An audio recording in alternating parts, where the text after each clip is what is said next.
자, 그 다음에 대항력의 요건입니다. 어떤 부분을 갖춰야 이제 대항력이 생기느냐라고 하는 부분인데, 보신 것처럼 건물 인도와 그 다음에 사업자 등록 신청, 요게 이제 요건입니다. 그 다음에 그걸 하게 되면 이제 그 다음 날부터 0시부터 효력을 발생하게 되죠. 자, 뭐 상가 건물 인도야 뭐 당연한 것이고요. 사업자 등록 신청인데요. 신청. 주택임대차법 부분 그냥 전입신고라고만 되어 있는데, 요거는 사업자 등록 신청 이렇게 되어 있어요. 자, 그 주택임대차법 부분 뭐 전입신고 내지 주민등록 요걸 갖추도록 하고, 또 하는데 반해서 상가점포 같은 경우는 사업자 등록이라고 하는 부분을 요건으로 하고 있는데, 어떻게 보면 좀 임대차 공시기능이죠. 인도라고 하는 부분은 되게 추상적이고 불분명하거든요. 그러니까 그걸 보완하는 차원에서 사업자 등록이라고 하는 부분을 요건을 추가를 했습니다. 그런데 이제 주민등록하고 사업자 등록은 조금 다른데요. 물론 이제 기본적인 어떤 그 상인법의 그 체제, 그 다음에 효과 이런 부분들은 주택임대차법을 기본적으로 따왔기 때문에 비슷합니다, 다. 그런데 조금씩 이제 그 차이가 있는데, 이 주민등록하고 사업자 등록 이런 차이도 이제 한번 보실 필요가 있습니다. 자, 우선 그 주민등록은 지금 법인은 할 수 없죠. 법인은 할 수 없고, 반대로 사업자 등록은 법인도 가능하죠. 그죠? 그래서 원래는 주택임대차보법에 보호가 되려면 주민등록을 해야 되잖아요.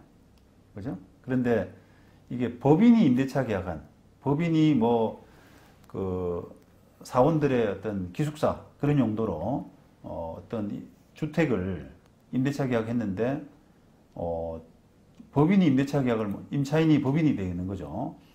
그래서 원래는 법인이 임대차 주민등록을 해야 되는데, 법인의 주민등록이 안 되기 때문에 상당히 옛날에는 문제가 많았습니다. 어떻게 했냐?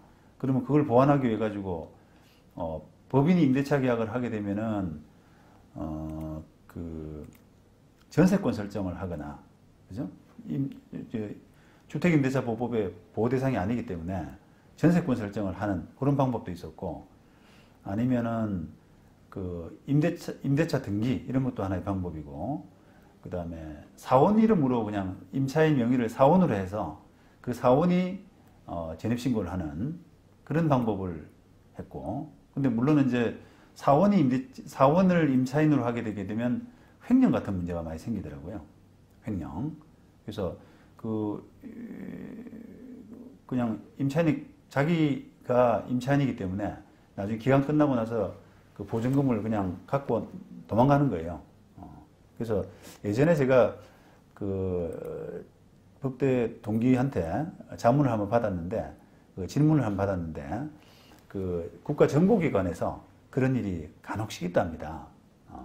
왜냐하면 국가정보기관에서는 국가 이름으로 비밀스러운 그런 장소, 소위 말하면 안가라고 그러잖아요. 그런 안가에 임대차 계약을 할 때 국가 이름으로 안 하거든요. 그 노출이 되면 곤란하기 때문에. 그러면 그런 부분들을 이제 개인 이름으로 하는데, 그 개인 이름으로 된 그 사람, 명의자가 그냥 임대차 보증금을 갖고 나르는 경우가 간혹 생겨서 그걸 방지할 수 없나라고 하는 그런 질문을 제가 받은 적이 있어요. 그만큼 이제 그 임차인의 명의 이런 부분이 굉장히 중요하다는 겁니다.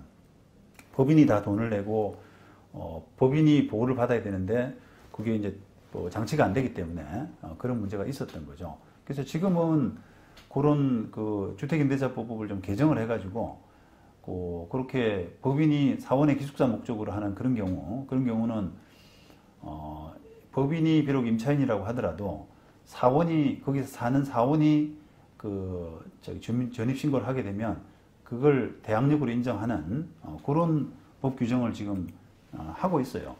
그래서 그게 몇 년 전에 도입이 돼가지고 그렇게 보완하고 있습니다. 그래서 이제 그런 부분이 어쨌든 주민등록이라고 하는 것은 기본적으로 이제 개인의 어떤 주거와 관련된 신등록제도이기 때문에 개인만 가능하다라고 하는 부분을 좀 염두에 두셔야 되고, 그 다음에 사업장마다 해야 한다는 점에서 한 사람의 개인이 수개의 사업장을 가질 경우에는 수개의 사업자 등록을 해야 한다라고 하는 거고요. 그 주민등록은 하나밖에 안 되죠. 주로 살고 있는 거, 그거 딱 하나밖에 안 되거든요. 근데 개인이 이제 여러 사업을 할 때는 그 사업장마다 사업자 등록을 원칙적으로 해야 된다. 그 다음에 사업장의 위치, 면적, 임대차 보증금, 차입 내역 이런 것들이 임대차와 관련된 보다 폭넓은 정보가 공시된다 라고 하는 부분. 주민등록은 임차인 이름과 전입일자 이런 정도만 공시가 되거든요. 그런 부분에서 차이가 있습니다. 이건 아무래도 이제 주민등록은 개인의 프라이버시 문제가 좀 더 직결되기 때문에 정보의 제공 범위를 이렇게 조금 좁혀놓고 있어요. 자, 그 다음에 관련 규정, 부가세법 8조 사업자 등록증, 사업자 등록, 사업자는 사업장마다 대통령령으로 정하는 바에 따라서 사업 개시일로부터 20일 이내에 사업장 관할 세무서장에게 사업자 등록을 신청하여야 한다 되어 있고요. 그 다음에 이렇게 신청하면 사업자 등록증을 발급해야 된다라고 하고 있고, 그 다음에 등록한 사업자가 휴업이나 폐업, 그 다음에 등록사항이 변경되면은 그 신고해야 된다라고 하는 부분, 그런 정도입니다. 그래서 사업자 등록증 발급과 관련된 게 시행령 11조고요. 그래서 이제 신고할 때, 사업자 등록 신청할 때 뭐가 필요한지, 이런 임대차 계약서 사본, 그 다음에 사업 허가 필요하면은 사업 허가증 이런 부분들을 이제 요건으로 필요로 한다는 겁니다. 그 다음에 사업자 등록 신청서 샘플도 조금 넣어봤고요.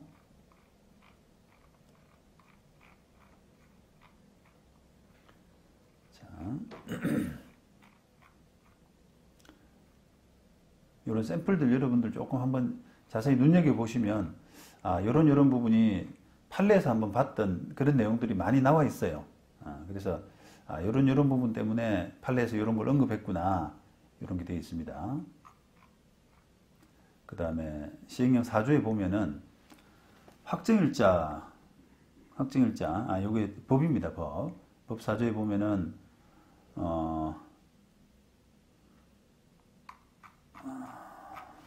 보시죠. 이게 지금 시행령 같은데, 요거는 제가 다시 한번 보시고, 시행령인지 법인지 제가 정확히는 잘 모르겠는데요. 요 4조에는 확정일자를 이제 세무서장이 이렇게 부여한다라고 되어 있고요.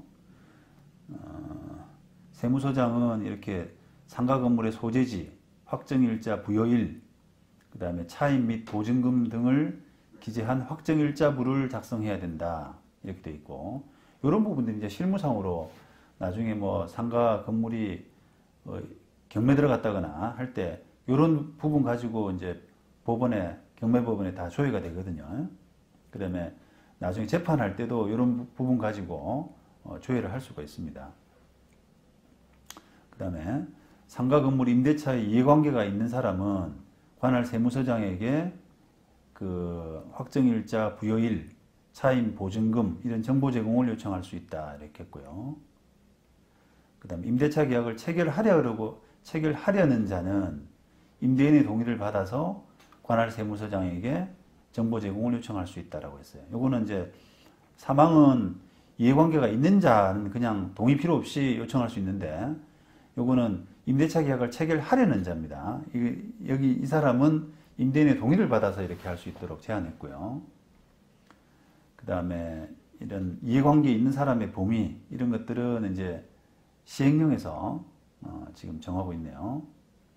그래서 법 그 4조 3항에 따라서 이해관계 정보 제공을 요청할 수 있는 이해관계 있는 사람은 이런 사람이다라고 해서 현재 임대인, 임차인, 그 다음에 상가 해당 건물의 소유자, 그다음에 뭐 등등 뭐 우선 변제권을 승계한 뭐 금융기관 이런 것들 되어 있습니다.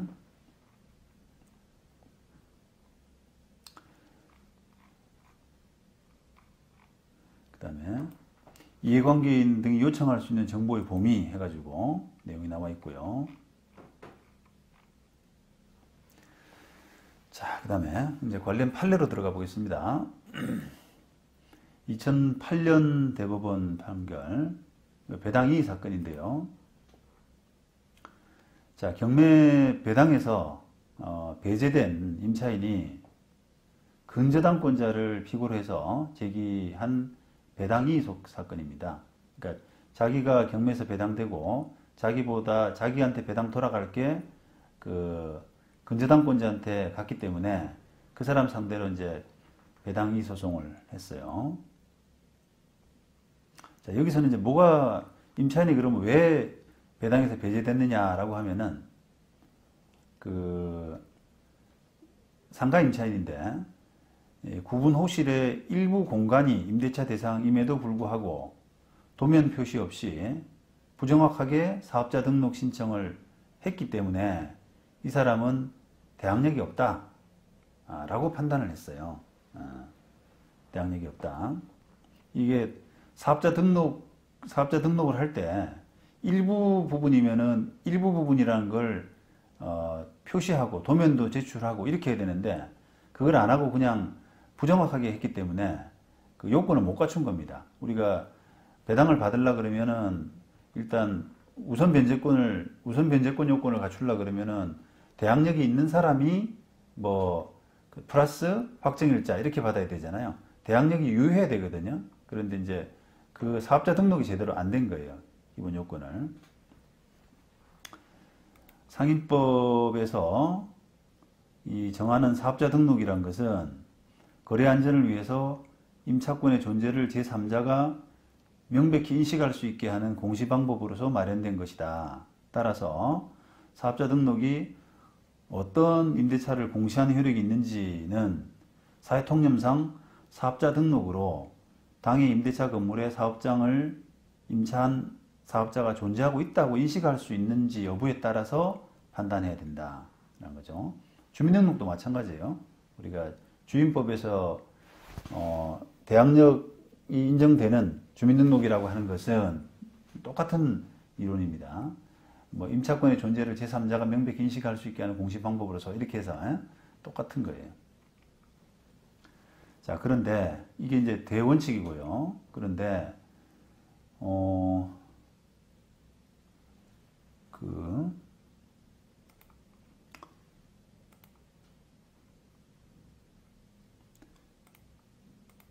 사업자 등록 신청서에 첨부한 임대차 계약서상의 임대차 목적물 소재지가 당해 건물에 대한 등기부상의 표시와 불일치하는 경우에는, 그죠?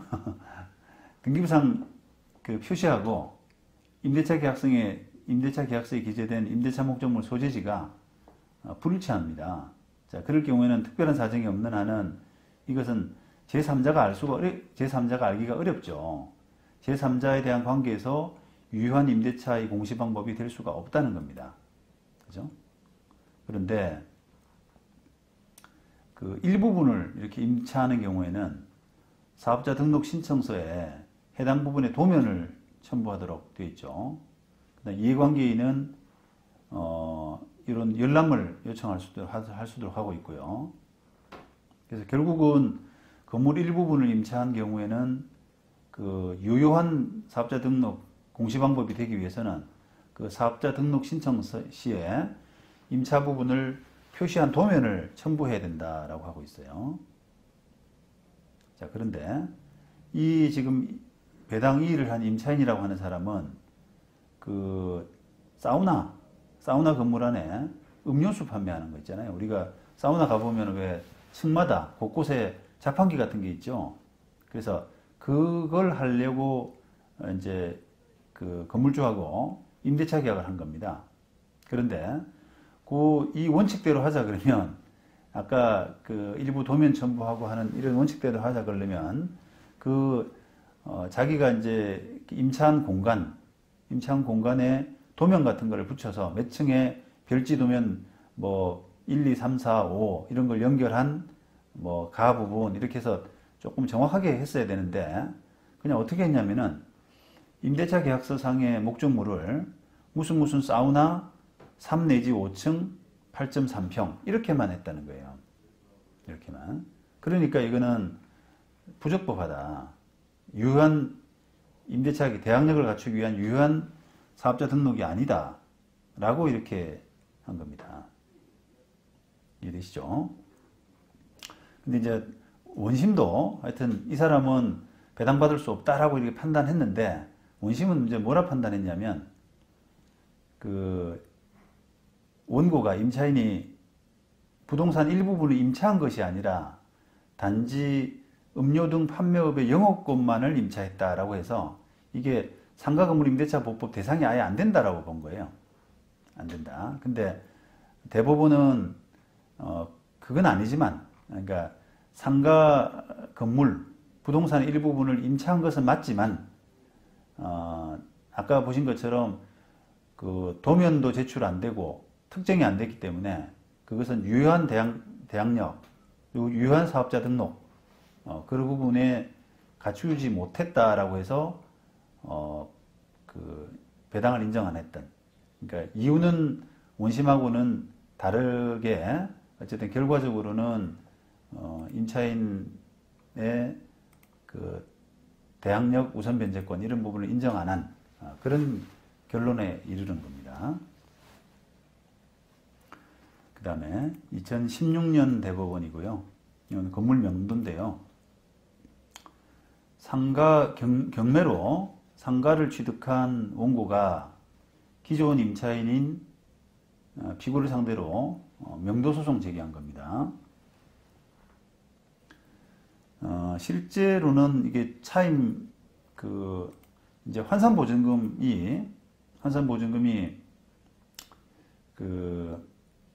실제로는 이게 장사가 안 돼가지고 임대인과 차임을 안 면제하기로 그냥 보증금만 남고 차임은 안 주는 걸로 그렇게 합의를 했어요.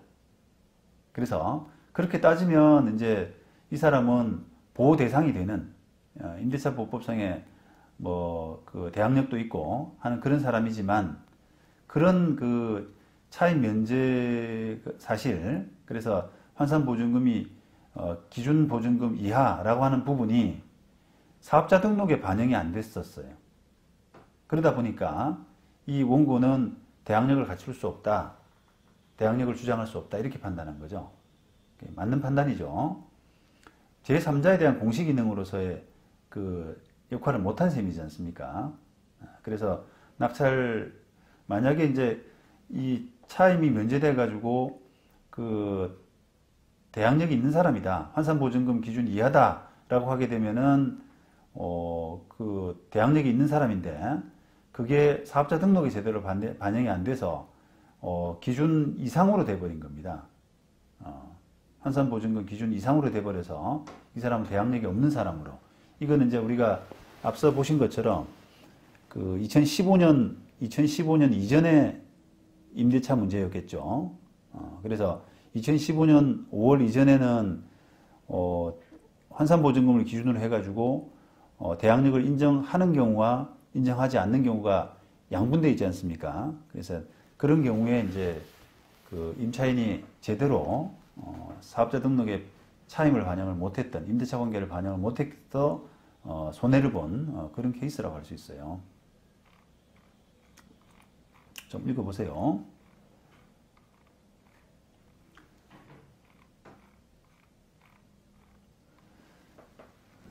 자, 그 다음에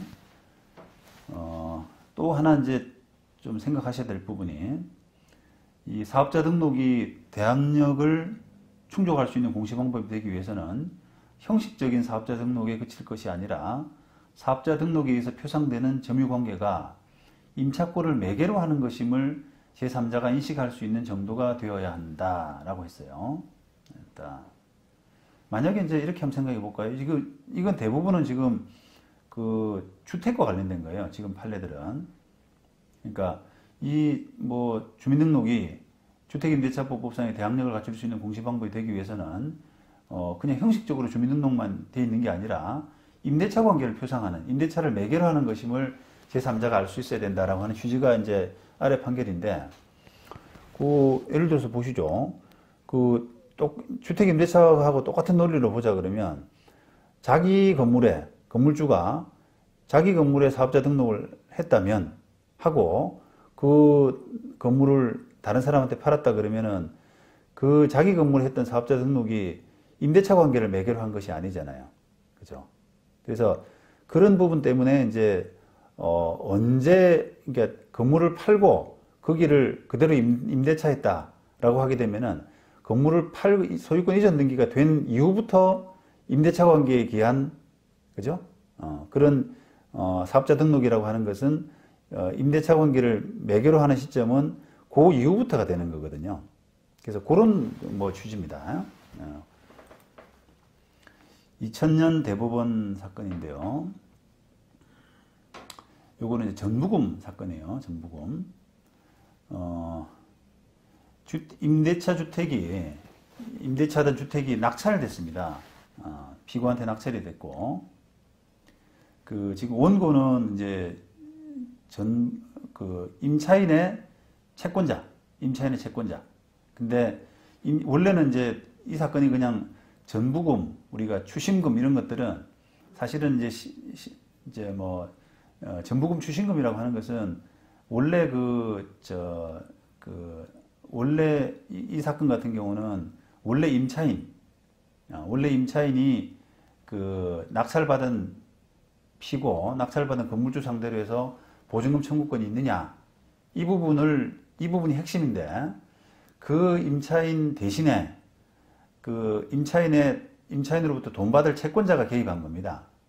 이걸 추심금, 압류 및 추심 명령으로 해서 추심금으로도 개입할 수 있고, 아니면 압류 및 전부 명령으로 해서 전부금으로 개입할 수도 있어요. 근데 이 사건은 이제 전부금 사건이고, 원고는 임차인이라고 하는 사람의 채권자가 원고가 된 겁니다.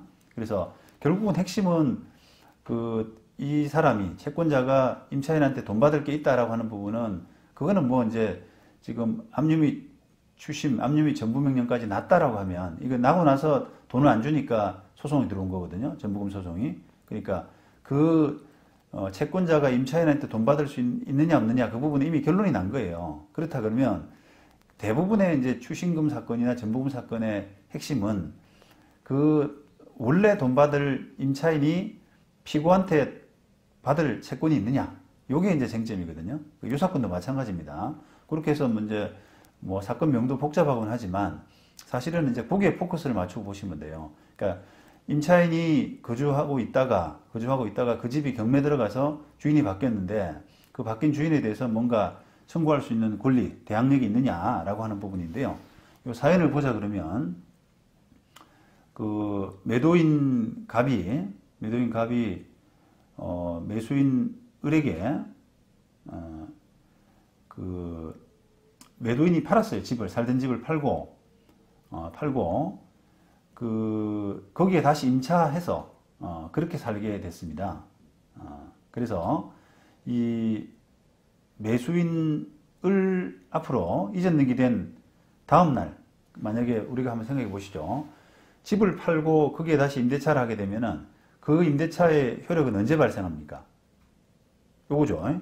이전 등기된 다음 날 0시에서야 대항력을 갖출 수가 있잖아요. 그죠? 그러니까 주민등록은 이미 돼 있죠. 자기 집에 주민등록을 한 사람이 주인으로서 주민등록을 했다가 다른 사람한테 을에게 팔았는데, 그러면 이전 등기된 다음 날에서야 대항력권을 갖추잖아요. 그죠? 그런데 그렇다면 이전 등기 이전 등기 당일 설정된 근저당권과의 관계에서는 임차인이 대항력이 없는 거예요. 그죠? 임차인이 대항력이 없는 겁니다. 그런 거예요. 그러니까 이 매도인 갑이 지금 임차인이고 원고의 채무자가 되는 거죠. 그래서 이 매도인 갑이 지금 대항력이 있다라고 하는 그런 논리로 그 임차인의 채권자가 전부금 사건을 하는 그런 케이스예요. 근데 결론적으로 보면은 이런 케이스이기 때문에 대항력이 없는 거죠. 그 다음에 2002년도 대법원 판결입니다. 요거는 전세보증금 돌려줘 라고 하고 건물에서 나가줘 라고 하는 게 이제 반소 이렇게 제기된 사건입니다. 요것도 이제 보시면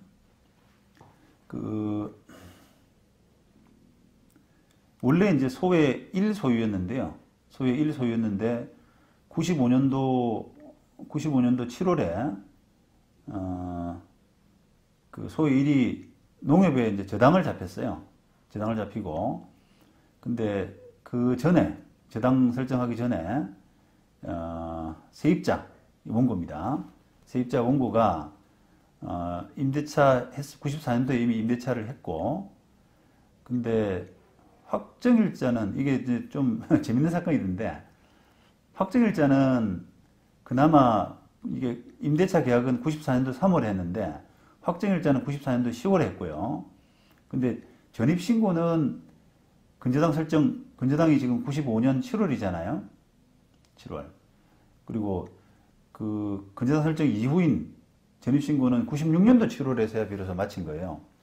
이런 경우가 이제 우리가 생각하면은 그 임대차 계약을 하고 나서 바로 확정일자 전입신고 확정일자를 하는 게 이제 기본인데 그게 대부분이죠. 그런데 간혹 가다가 이제 이런 늦게 하는 경우가 있는데 아마도 이런 경우는 제 생각에는 종전에 임대차 하고 있던 이 원고가 다른 데 임대차 하고 있다가 이 집에 이제 94년도 3월에 계약을 하면서 종전에 보증금을 제대로 못 빼와서 거기서 아마 주민등록을 못 뺐었지 않았을까. 그런 경우가 왕왕 있거든요. 이 집에 임대차 계약하고 들어와 사는데 실제로 종전 임대차 목적물에서 보증금을 못 받으니까 거기에 이제 전입신고를 그대로 놔둔. 그러니까 아마 확정일자는 그냥 받아버리고 전입신고는 못 받지 않았나. 뭐 그렇게 생각이 되는데요. 아무튼 이렇게 이제 확정일자 자체는 94년도에 저당 설정 이전에 마쳤고 전입신고는 저당 설정 이후에 마친 거죠. 자, 그러면 이거 이제 넘어가기 전에 이 임차인은 지금 어떤 지위를 가지겠습니까?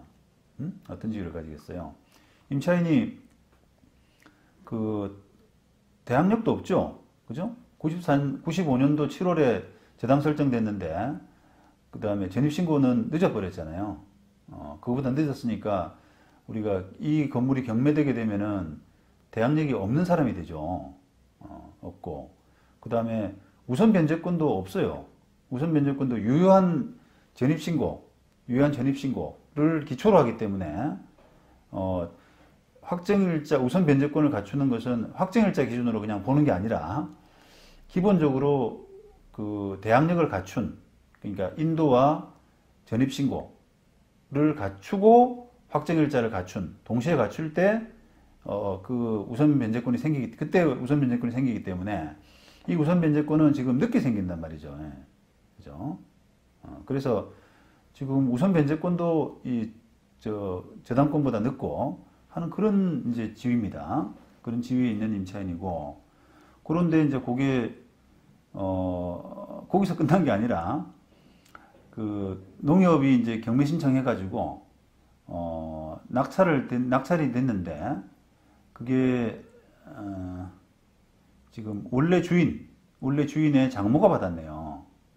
원래 주인의 장모가 받아서 그 다음에 장모가 받아서 바로 이전 등기 하면서 또 이제 신용금고에다가 저당권 설정한 그런 케이스입니다.